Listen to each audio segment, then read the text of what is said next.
ইবলিস শয়তান অহংকার বশত ঘৃণার ছলে আদম আলাইহিস সালামের মূর্তির পেটের উপর যেখানে নাভি থাকে সেই স্থানে থুতু ফেলে দেয়। উল্লেখ্য, আদম আলাইহিস সালামের প্রাথমিক সৃষ্টিতে নাভির কোনো অবস্থান ছিল না, কিন্তু যখনই আদম আলাইহিস সালামের পেটের মধ্যবর্তী স্থানে ইবলিস শয়তান থুতু ফেলে, আল্লাহ তাআলা শয়তানের থুতুসহ সেই স্থানের কিছু মাটি তুলে ফেলে দেন এবং আল্লাহ তাআলা পরবর্তীতে সেই ফেলে দেয়া শয়তানের থুতু মিশ্রিত মাটি থেকে কুকুরকে সৃষ্টি করেন, আর পেটের যেই স্থান থেকে অপবিত্র মাটি সরিয়ে দেওয়া হয়েছে ওই স্থানটাকে আল্লাহ তাআলা নাভির রূপে রূপান্তর করেন।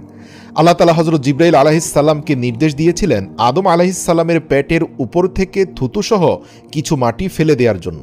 মানুষের পেটে যে নাভির মতো গর্ত রয়েছে তা এ কারণেই তৈরি হয়েছিল যে হযরত জিবরাইল আলাইহিস সালাম আদম আলাইহিস সালামের পেটের সেই স্থান থেকে শয়তানের অপবিত্র থুতু মিশ্রিত মাটি ফেলে দিয়েছিলেন।